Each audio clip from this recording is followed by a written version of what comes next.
Pemberontakan dimulai. M. Rizal Fadila. Jokowi adalah penyandera, penjajah, dan penjahat. Hampir semua menteri dan aparat berada di bawah kendali dirinya. Ia bukan sekedar seorang presiden, tetapi bos mafia. Cara kerja mafia digunakan untuk menundukkan lawan dan kawan politiknya. Jokowi bukan profil negarawan, tetapi penipu, pembohong, dan dajjal munafikun. Sekeras Prabowo, mantan Danjen Kopassus dan Pangkostrat mati kutu seperti kerbau dicocok hidungnya. Setelah jadi presiden, kabinetnya diatur-atur, dipanggil ke Solo untuk menghadap, menutup mata atas cacian dan hinaan anaknya.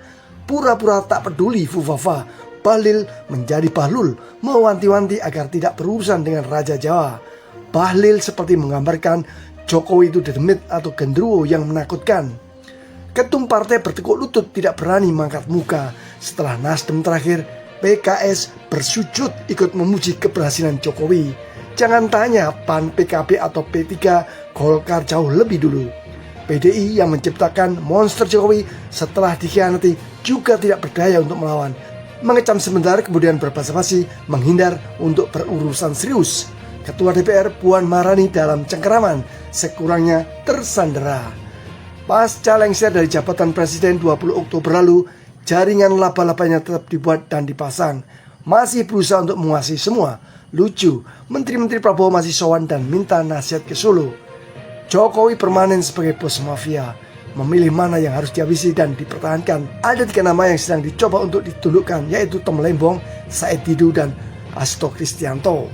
Tom Lembong disangkakan dalam kasus kebijakan impor gula, kebijakan yang sebenarnya sama dengan yang dilakukan oleh menteri perdagangan lainnya, bahkan dengan tonase yang jauh lebih besar. Tom dikriminalisasi untuk mukul Anies Baswedan.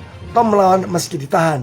Ia nyatakan kebijakan impor gula itu atas sepengetahuan atau menjalankan perintah Jokowi. Said Didu dilaporkan oleh Kades Blimbing yang membela aguan dalam pembangunan PIK 2. Tuduhan melanggar Undang-Undang ITE dinilai mengada-ada. Yang jelas itu adalah upaya untuk meredam sikap kritis Didu yang lantang membela rakyat dari penggusuran dan pemilihan tanah rakyat dengan harga murah. Said Didu manusia merdeka melawan aguan pengusaha pilihan Jokowi. Mediasi yang ditawarkan ditolak Didu mentah-mentah. Hasto Kristianto, Sekjen PDIP, diperiksa kasus Harun Masiku cerita hukum lama sebagai tabungan politik baru. Wawancara terakhir dengan Koni Rakahundini menyulut semangat Hasto untuk siap melawan Jokowi dan pasukan partai coklatnya Listio Sigit. Hasto siap membongkar peran Jokowi dalam menghalangi Anies Baswedan di Pilgub Jakarta.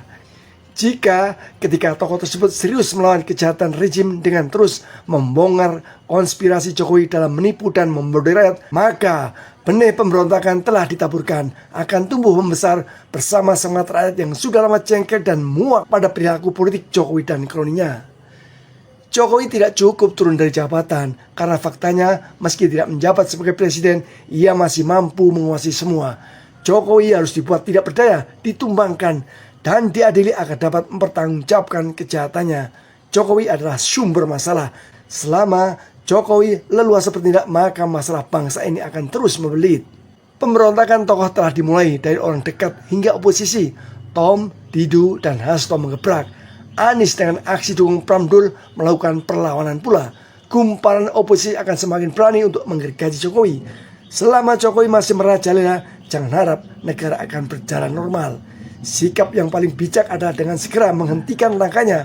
Penghentian itu secara revolusioner.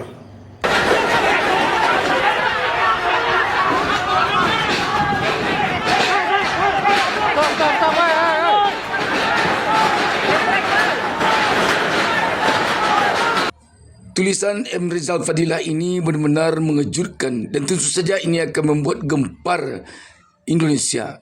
Ini benar-benar ngeri-ngeri sedap.